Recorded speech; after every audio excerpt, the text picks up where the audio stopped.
주님께서 우리의 기준을 바꾸세요. 우리의 기준, 편견이 기준이 되지 못하도록, 선입견이 기준이 되지 못하도록 송두리째 바꾸시고 기준을 새롭게 하시는 그런 복음을 우리 가운데 말씀하십니다. 사도행전 10장 42절에서 46절까지 말씀, 제가지 성경, 신약 성경 205쪽의 말씀입니다. 제가 봉독해 올립니다.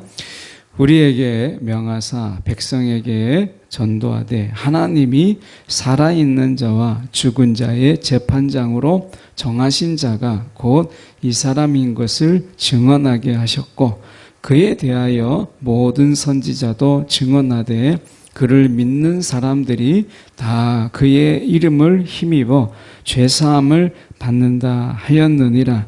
베드로가 이 말을 할 때에 성령이 말씀 듣는 모든 사람에게 내려오시니 베드로와 함께 온 할례 받은 신자들이 이방인들에게도 성령 부어 주심으로 말미암아 놀라니 이는 방언을 말하며 하나님 높임을 들음이러라. 아멘. 오늘 이 말씀 가지고 기준을 송두리째 바꾸는 복음, 기준을 송두리째 바꾸는 복음이라는 제목으로 함께 말씀을 나누기를 원합니다. 사람이 편견의 존재잖아요. 그러니까 사람마다 다 차이는 있지만 크고 작은 자기 편견을 가지고 살아요. 그래서 어떻게 보면 성경을 볼 때도 우리가 선입견을 가지고 성경을 봅니다. 그래서 성경을 볼 때 이 선입견을 버리고 온전히 하나님의 말씀으로 성경을 읽는다라고 하는 것이 쉽지가 않아요. 그래서 처음에 성경을 읽기가 어려운 것은 물론 성경 자체가 역사적 배경과 또 문화적 배경, 이러한 어떤 부분들을 우리가 익혀야 되는 부분도 있지만, 사실 성경을 우리가 처음 읽을 때 어려운 부분은 내가 가지고 있는 선입견을 가지고 성경으로 그대로 들어가기 때문에 성경이 처음에 어려워요. 왜냐하면 성경은 계속해서 우리의 선입견과 우리의 편견을 계속해서 내려놓으라고 성경이 말씀하거든요. 그런데 이 선입견을 우리가 버린다라고 하는 것, 편견을 내려놓고 간다는 게 생각만큼 쉽지가 않아요. 우리가 사람을 만날 때 어떻게 해요? 우리가 사람 딱 우리가 한 번 보면 우리가 열을 안다. 이것처럼 무서운 말이 없어요. 어떻게 하나를 보고 열을 알 수 있어요? 이 사람은 그런 존재가 아니에요. 우리가 사람의 그 다양성이라고 하는 것이 우리 한 사람을 보더라도 여러 모습들이 있어요. 그 전에 같이 한 교회에서 있었던 전도사님, 제가 분목사로 있을 때 전도사님이 계셨어요. 그 전도사님이 제가 볼 때는 그렇게 긍정적인 인물이 아니었어요. 뭔가 좀 이게 교회에 큰 이제 짐을 나르려고 할 때는 어김없이 보이지 않아요. 뭔가 큰 일, 교회 청소를 하거나 뭐 할 때는 보이지 않아요. 어디 가서 찾아보면 자고 있어요. 어디서 숨어서 짱 박혀 있어요. 근데 어디 이제 먹으러 간다 그러면 제일 먼저 차에 타고 있어요. 그게 어김없이 막 차에 딱 타고 있는 거예요. 그것도 운전석이 아니라 가장 뒷좌석에. 나는 운전 안 합니다. 그런데 밥은 먹으러 갑니다. 뭐 이런 뜻이에요. 그래서 제가 너무나 밉상인 거예요. 그런데 그분을 아는 다른 분을 어떻게 우연치 않게 만났는데 그분을 너무 칭찬하는 거예요. 너무 좋은 분이고 너무나 열심히 사역하시는 분이고, 그래서 제가 보는 거하고 너무 다른 모습인 거예요. 제가 그때 깨달은 게 사람은 여러 가지 면이 있구나. 그저 내가 보는 거는 그 사람의 한 면만을 보는 거지 다양한 면들이 있다라는 거예요. 우리가 그렇잖아요. 가정에서 보일 수 있는 면과 우리가 직장에서 또는 다른 지역에서 볼 수 있는 각각의 모습들은 다 똑같지는 않아요. 같은 사람이지만 각각 다 다른 모습이에요. 그래서 우리가 어떻게 보면 편견을 부득이하게 가질 수도 있고요. 어떤 경우는 그 편견을 가지고 사람을 보기도 하는 거예요. 그런데 중요한 게 뭐냐면 그 편견에, 내가 가지고 있는 편견과 선입견이 종교적인 어떤 신앙, 종교성을 딱 만나게 되면 그다음부터는 깨기가 너무 어려운 거예요. 이 하나님께서 우상을 만들지도 말고 우상을 숭배하지도 말라고 계속해서 말씀합니다. 우상이라는 게 뭐냐면 어떤 우리가 가지고 있는 신념에, 그때 편견인데 우리가 가지는 어떤 신념에 종교성을 덧입혀요. 그러면 좀처럼 깨지지 않습니다. 이것처럼 단단한 게 없어요. 내가 가지고 있는 편견에 종교성을 입혀보세요. 그러면 깨지지 않아요. 무서운 것이 됩니다. 제가 금요 기도회 때 잠깐 이야기했지만 제가 직장 신우회 이렇게 나가는데 그 신우회를 마치고 이제 엘리베이터를 탔어요.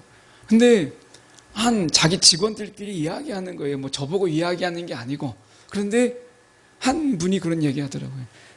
이 카톡이 온 거예요. 그러면서 카톡의 사진을 다른 사람에게 보여주면서 이야기하기를 오늘 내가 아는 사람이 아이를 낳았다는 거예요. 그래서 아이를 낳구나 했는데 제왕절개로 낳았다는 거예요. 그렇구나. 거기까지 그렇구나 했어요. 그런데 뭐라고 이야기했냐면 4주를 봤는데 오늘이 가장 좋은 날이라는 거예요. 4주를 봤는데. 그러니까 아이를 낳는데 4주 8자를 보고 오늘이 제일 좋은 날이라고 일부러 수술 예약을 한 거예요.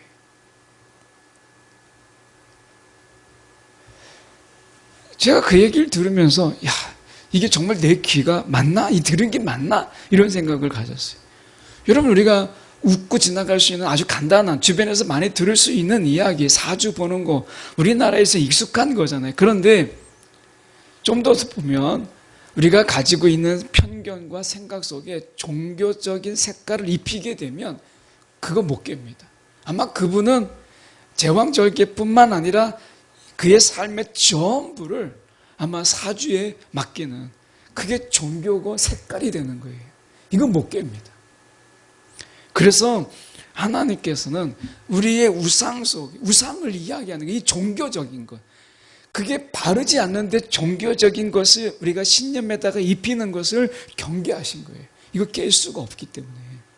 그래서 오늘 말씀 속에 오늘 이 어떤 인간의 편견에 어떻게 보면 종교적 성격을 입혔을 때 얼마나 깨기가 어려운가라고 하는 것을 오늘 우리가 보여주는데, 34절에 본문에는 나와 있지 않지만 제가 34절에 보면 이렇게 말씀합니다. 베드로가 입을 열어 말하되 내가 참으로 하나님은 사람의 외모를 보지 아니하고, 이렇게 이야기해요. 그러니까 베드로가 지금 하나님을 알고 있는 자잖아요. 그러니까 베드로는 하나님을 잘 알고 있는 예수님의 그 사도예요. 그런데 그가 이런 이야기를 합니다. 내가 참으로 하나님은 이 사람의 외모를 보지 아니하신다. 여기서 사람의 외모라고 하는 것은 어떤 겉모습만을 이야기하는 게 아닙니다. 외형적인 어떤 조건들을 이야기해요. 그러니까 어떻게 보면 그 당시에 어떤 가문이냐, 얼마나 많이 소유하고 있느냐, 또 얼마나 많이 배웠느냐, 뭐 이런 것들을 보는 외적인 조건들, 이걸 이야기하는 거예요. 그래서 우리가 지금으로 이야기하면 스펙이라고 하는 것입니다. 스펙. 원래 이 스펙이라고 하는 것은 우리가 스페시피케이션이라고 하는 것인데요. 이것은 사실은 우리 가운데 우리가 이력서에 학력과 자격증 또 이런 것을 쓰는 이 경력란, 학위난과 경력난을 우리가 이야기하는 거예요. 여기에 이력서에 내가 더 많이 쓸 수 있는 게 몇 가지나 더 있냐라고 하는 게 우리가 이 스페시피케이션을 줄여서 스펙이라고 하는 거잖아요.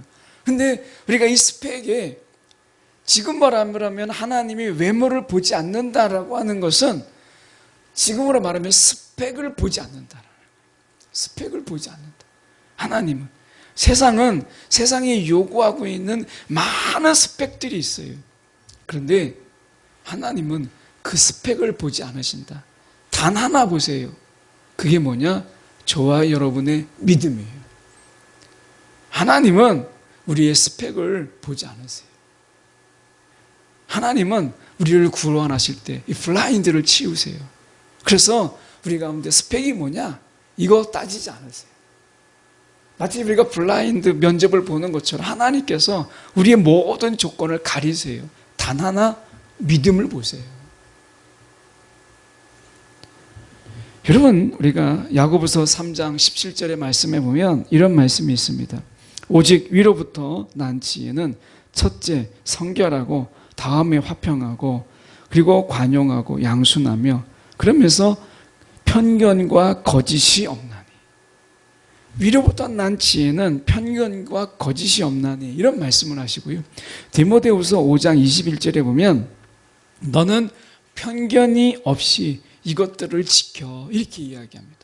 이게 편견을 이야기하니까 여러분, 우리가 생각할 때 야, 나는 이 편견이 없다, 이렇게 생각하잖아요. 그런데 사실은 우리가 그렇지 않아요. 우리가 신앙적인 스펙이 있잖아요. 내가 예배 얼마나만큼 많이 드렸는데, 내가 성경 몇 번 읽었는데, 야, 내가 기도 몇 시간 하는데, 그 전에 제가 만나보신 분들은 야, 40일 금식, 야, 내가 몇 번 했는데, 하나님 안에서요 스펙을 쌓는 거예요. 야, 내 40일 금식, 옛날에 저희 때, 제가 청년 때는 40일 철야가 그렇게 많았어요. 지금도 40일 철야에서 이렇게 받은 톰슨 성경, 두꺼운 성경이 집에 어디 찾아보면 있을 거예요. 웬만한 건 버렸는데 있을 거예요. 찾아보면. 그게 그 두꺼운 성경 선물 받는 게 그때는 자랑이었어요. 40일 철야 몇 시에 했느냐, 몇 번 했느냐, 40일 금식, 목사님들 속에서 신대원에 제가 딱 갔더니, 순학대원 갔더니 40일 철야, 40일 금식, 내가 몇 번 했는데 하고서 그것부터 소개를 하고 악수를 하더라고요. 야, 이건 뭔가? 이런 생각을 했어요. 여러분, 우리가 신앙 안에서 스펙 쌓잖아요. 성경 내가 몇 독했다. 근데 하나님의 스펙을 안 보세요. 중요한 게 뭐냐? 믿음이에요. 내 믿음이 살아있느냐? 내 믿음이 자라고 있느냐? 내 믿음 안에서 정말 주님과 내 친밀함을 지금도 누리고 있느냐? 이게 중요한 거지, 스펙이 얼마나 되느냐. 여러분, 하나님이 그거 보지 않으십니다. 그래서 말씀하는 게, 베드로가 하나님은 사람의 외모를 보지 아니하신다라고 말씀하고 있는 거예요. 유대인들이 문제가 무엇이냐? 유대교가 문제가 뭐예요? 왜 율법을 지키고 할례를 행하라고 이야기해요? 다른 거 아니에요. 그게 스펙이에요. 내가 율법 이 정도 지켰다, 내가 율법 이 정도 안다, 내가 이 모세오경을 다 암송하게 되어 있습니다. 창출, 레민신, 이것을 다 웬만하면 다 외워요. 유대인들은 통으로 외웁니다. 야, 내 모세오경 다 외운다. 생각하면 우리가 어떻게 그 많은 걸 다 외우나, 이런 생각이 들잖아요. 근데 이들은 이걸 다 외우는 게 하나의 자랑이었어요. 가장 기본적인 거였어요. 생각해 보세요. 나 이거 외우고 내가 스펙을 쌓으려고 하면 얼마나 많습니까? 바리새인들도요 스펙을 쌓았어요. 내가 금식기도 얼마 했고, 내가 시장 어귀에서 내가 기도를 얼마나 많이 했으며, 바리새인들은 자신의 스펙을 자랑했어요. 여러분, 하나님은 스펙을 보지 않으세요. 다만 우리의 믿음을 보세요. 베드로가 만난 그 하나님은 결국 어떤 것이었냐면, 베드로가 깨달은 것, 35절에 보면 우리가 하나님을 경외하며 의를 행하는 사람은 다 받으시는 줄 깨달았도다. 베드로가 깨달은 게 뭐냐? 하나님이에요. 하나님에 대해서 새롭게 알게 되었다라고 하는 거예요. 여러분, 우리가 신앙생활을 계속하는 이유가 뭐겠어요? 예수님을 새롭게 알게 되고요, 하나님을 새롭게 알게 돼요. 지금까지 알았던 것에 더 많은, 더 풍성한 하나님을 알게 되는 거예요. 여러분, 우리가 믿음 생활이라고 하는 것은 결국 하나님을 내가 알았던 하나님에서 그치지 않아요. 여러분, 하나님을 나 웬만큼 안다? 여러분, 이 말만큼 무서운 게 없어요. 하나님은요 끊임없이 우리가 하나님을 알아갈 될 것들이 너무 많은 거예요. 베드로도 이야기하잖아요. 베드로 사도가 이야기해요. 예수님을 3년이나 쫓아다니면서 예수님께서 배운, 3년이나 배운 그가 이야기합니다. 내가 실로 새롭게 깨달았도다. 하나님이 어떠한 하나님인가를 그가 알게 되었다라고 하는 거예요. 왜 우리의 믿음이 자라야 되느냐? 자라는 믿음 속에 하나님을 새롭게 알게 되기 때문에 그래요. 믿음의 정체는 하나님을 알아감이 멈추게 돼요. 근데 자라는 믿음, 생명에 있는 믿음은 오늘 사도 베드로처럼 하나님을 새롭게 늘 깨닫게 돼요. 새로운 하나님을 만나게 돼요. 이 기쁨이 있는 거예요. 베드로의 이 설교는 우리가 말씀에서 보면 42절에 우리가 이렇게 말씀하죠. 우리에게 명하사 백성에게 전도하되 하나님이 살아있는 자와 죽은 자의 재판장으로 정하신 자가 곧 이 사람인 것을 증언하게 하시고 이렇게 돼 있어요. 그러니까 사도 이 베드로는 이 복음을 전하는 거예요. 근데 이 복음의 시작을 뭘로 시작했냐면 만유의 주 대신 예수 그리스도, 만유의 주 대신 예수 그리스도로 시작했어요. 그리고 이제 이 본문은 이 베드로의 설교의 마지막 마무리의 장면의 모습이에요. 그 모습 속에서 지금 43절을 보시면 이렇게 말씀합니다. 그에 대하여 모든 선지자도 증언하되 그를 믿는 사람들이 다 그의 이름을 힘입어 죄사함을 받는다. 이렇게 얘기합니다. 그를 믿음으로 말미암아 우리가 죄사함을 받는다. 그래서 구원의 메시지였어요. 그러니까 베드로가 전한 이 복음은 구원의 복음을 그가 지금 전하는 거예요. 그러니까 예수님이 어떤 분이시냐? 우리가 42절에 보세요. 살아있는 자와 죽은 자의 재판장이라. 예수 그리스도께서는 재판장이세요. 살아있는 자와 죽은 자를 다 통틀어서 예수님이 재판장이세요. 살아있는 우리를 재판하시고 이미 돌아가신 분들도 예수님께서 재판하세요. 모든 이에 살아있는 자와 죽은 자의 재판하시는 분이 예수님이세요. 근데 더 놀라운 것은 무엇이냐면 43절에 재판장이면서 동시에 용서하시는 분이세요. 죄를 용서하시는 분이시다. 이게 지금 이 베드로가 전하는 복음의 메시지예요. 그래서 우리가 그를 믿는 사람들이 다 그의 이름을 힘입어 죄사함을 받는다라고 얘기해요. 여러분, 우리가 보통 우리나라의 법정에서도 우리가 법감정이라는 게 있죠. 그래서 재판을 할 때 이 판사가 가장 자기가 법적인 테두리 안에서 할 수 있는 법적인 부분 속에서의 그 법 감정으로 용서하는 부분들, 좀 더 그를 이해할 수 있는 부분 속에서 우리가 감형하고 우리가 그 법에 대해서 울타리 안에서 하는 그 판단이 있어요. 판사가 하는 이게 있죠. 그런데 완전하게 용서하지는 못해요.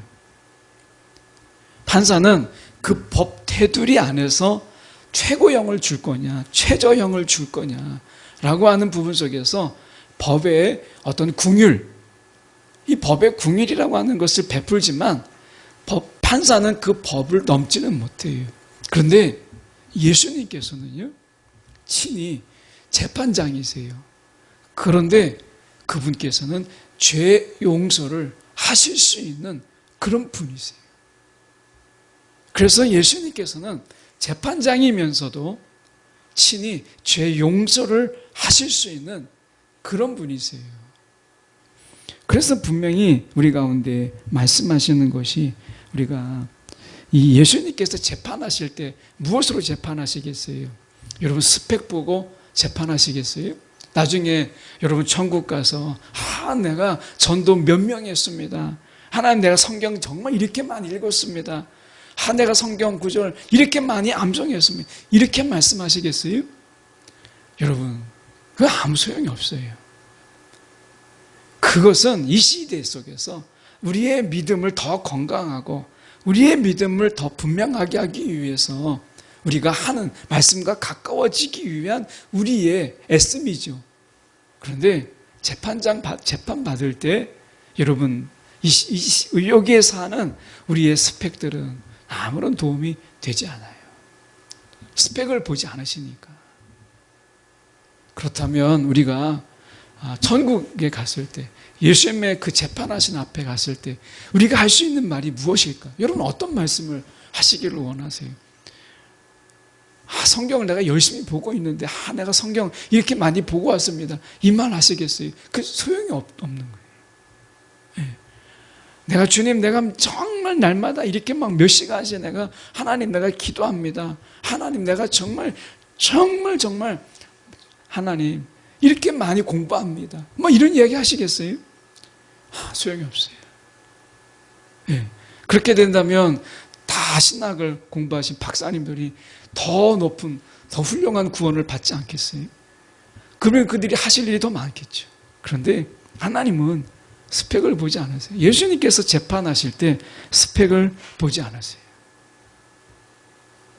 오늘 예수님께서 말씀하시는 것 43절에 우리가 말씀하시잖아요.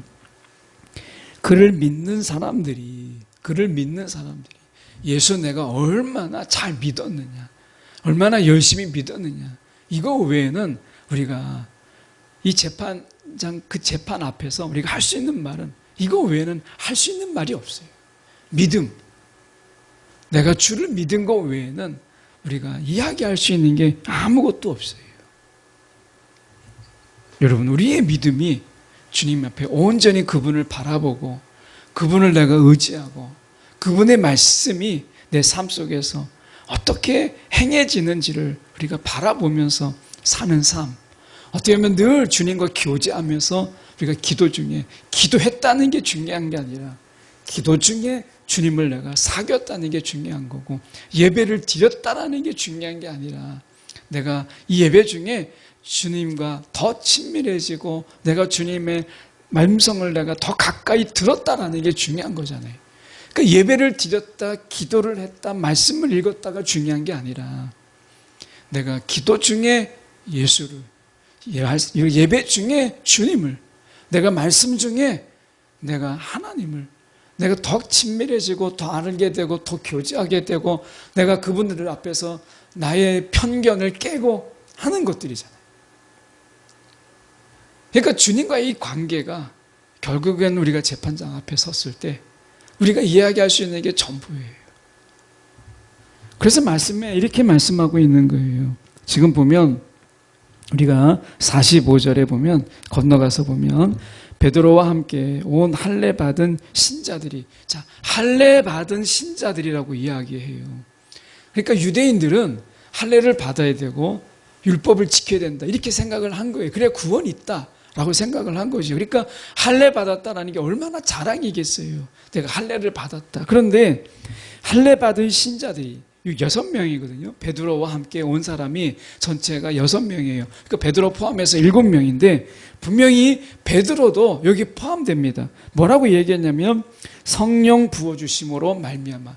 저 이방인들인데 저 이방인들이 예수를 믿음으로 말미암아 성령이 그들 가운데 부어주시는 것을 보고 뭐라고 이야기하냐면 놀랐다라고 이야기해요. 다른 성경에 보면 그들의 편견을 깼다, 편견이 깨졌다라고 이야기하는 거예요. 그러니까 베드로와 유대인들에게 있어서 이 할례는 일종의, 그들에게 있어서 종교적 신념이 덧붙여진 일종의 편견이에요. 이건 깰 수 없는 거예요. 근데 하나님께서 이것을 깨신 거예요. 무엇으로? 성령의 부어주심으로 베드로와 그리고 이 유대인들이 가지고 있는 할례에 대한 맹신, 이 할례에 대한 맹신을 이 성령을 통해서 하나님께서 깨신 거예요. 저와 여러분이 아직도 깨져야 될 우리의 편견들과 우리의 생각들이 많은 거예요. 이건 깨져야 되는 거예요. 우리가 깨져야 되고 하나님 우리를 깨트리고자 하는 많은 편견들이 분명히 있을 거예요. 사람들을 향하여 편견, 우리 공동체 안에 있지만 그러나 서로를 향한 어떤 편견들, 분명히 하나님이 그것을 깨시기를 원하시고요. 또한 우리가 직장 또는 우리가 이웃에 대한 편견들, 하나님께서 그것을 깨시기를 원하세요. 왜냐하면 복음 전파에 방해가 되거든요. 이런 편견이 있는 사람에게 복음을 여러분 전하게 됩니까? 안 돼요. 정말 어려운 이야기예요. 내가 어떤 편견을 가지고 있어요. 이게 확신을 가지고 있는데 여러분 그 사람에게 정말 그 사랑하는 마음으로 복음이 전해지던가요? 안 돼요. 복음에 장애가 되고 방해가 돼요. 이 편견이 깨져야 복음이 흘러가는 것을 보게 돼요. 세상을 향하여 편견을 가지고 있어요. 세상에 대해서 막 원망해요. 세상을 증오해요. 그런데 세상에 나가서 복음을 전할 수 있겠어요? 어려운 이야기예요. 그래서 편견이 깨지는 곳에 복음이 흘러가는 거예요. 편견이 막고 있기 때문에. 베드로가 지금 이 편견을 깨는 이유가 무엇이냐면 할례를 받아야 구원이 있다라고 하는 유대인의 이 신념, 이 부분에 대해서, 그리고 이방인들에게 대해서 우리가 성령이 임하는 것에 대해서 베드로가 아직 닫혀 있었어요. 이방인인데 유대인들에 대한 편견은 이미 깨졌어요. 앞에서 하나님 것도 깨신 거예요. 그러니까 베드로에게 하나님께서 지금 유대인들을 향한 사마리아인들에 대한 편견을 하나님이 깨십니다. 빌립이 가서 그곳에서 복음을 전하니까 거기에서 많은 사람들이 복음을 듣고 성령을 경험해요. 베드로가 안수하니까 막 성령이 임하잖아요. 그러니까 같은 유대인들에 대한 편견, 사마리아인의 편견을 깨요. 그런데 하나님이 이방인에 대한 편견마저도 깨는 거예요. 왜? 깨지 않으면 복음이 흘러가지 않으니까. 여러분, 우리가 어떤 사람에 대한 편견을 가지게 되면 복음은 거기까지 흘러가지 않습니다. 그래서 하나님께서는 그 편견을 우리 가운데 깨라고 말씀하는 거예요. 여러분, 스펙이 혹 우리 가운데, 여러분, 그것이 우리 가운데 편견이 되게 돼요. 그 전에 이렇게 예배를 이렇게 잘 나오시는 분이 나름대로 열심히 예배를 나오는 거예요. 그런데 예배를 참석하지 않는 분들을 보면서 마음에 조금씩 점지하는 마음이 생기는 거예요. 여러분, 그 편견이 우리 가운데 정죄가 되기도 하는 거예요. 이걸 깨야 되는 거예요. 예. 내가 신앙의 기준이야. 나처럼 신앙생활을 해야 돼. 여러분, 이것도 깨야 돼요. 중요한 것은 오늘 이 편견이 깨지는 곳에 복음이 있다라고 하는 것이고요. 말씀해 보면 44절에 보면 베드로가 이 말을 할 때에 성령이 말씀 듣는 모든 사람에게 내려오시니 성령이 임하게 됩니다. 그러면서 성령이 임하는 것을 어떻게 알았을까? 46절에 보면 이는 방언을 말하며 이렇게 돼 있어요. 이 방언을 말한다라고 하는 것이 무엇이냐면 일종의 지금 입신 상태에서 그 입신 상태에서 막 외치는 알 수 없는 말, 우리가 이야기하는 지금의 방언을 말하기보다는 입신 상태에서 그 알 수 없는 그런 말들, 그러니까 지금 어떻게 보면 방언이라는 것을 통해서 성령이 그들 가운데 임했구나, 막 입신 상태에서 그들이 막 외치는 그런 말들, 무슨 말인지 모르지만 그런 말들을 하는 이런 어떤 눈으로 볼 수 있는 이런 것을 통해서 성령이 임했구나, 또 하나님을 높였다라고 얘기해요. 그럼 그들이 찬양을 해요. 눈으로 볼 수 있는 거예요. 막 그들이 하나님을 높이고 그런 가운데서 하나님을 찬양해요. 그러니까 눈으로 보고 귀로 듣는 가운데 성령이 임하심을 그들이 알게 되었다는 거예요.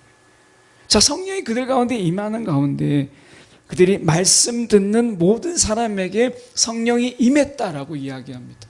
여기서 중요한 것은 말씀이 있는 곳에 성령의 역사가 있었다라고 하는 것이에요. 오늘 우리 가운데도 성령은 여전히 역사하십니다. 그런데 말씀이 있는 곳에, 신비주의의 문제가 무엇이냐면 말씀이 없는데 성령의 역사를 통해서 신비적인 일을 보이려고 한다는 데 있다는 데. 성령은 말씀 가운데 역사하시는 영이시지 우리가 말씀과 상관없이 사람들에게 현혹하고 보이기 위해서 성령의 역사를 하지 않으세요. 오늘 성령의 역사는 말씀 듣는 가운데 역사하셨다라고 하는 거예요. 말씀이 있는 곳에 성령의 역사하세요.